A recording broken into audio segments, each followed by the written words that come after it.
Бисмилля. И Северный Кавказ — это одно из самых чудесных мест, что я видел.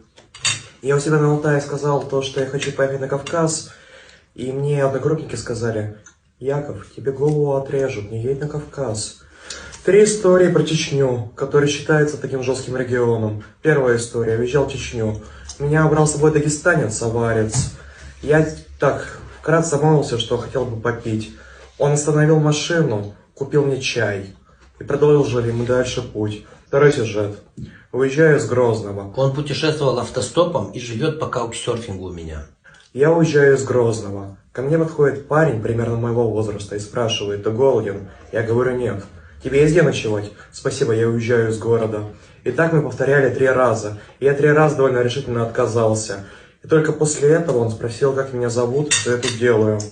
Ну какой чудесный же народ. Сперва спрашивает: хочешь кушать? И где ты ночевать будешь? И третий сюжет.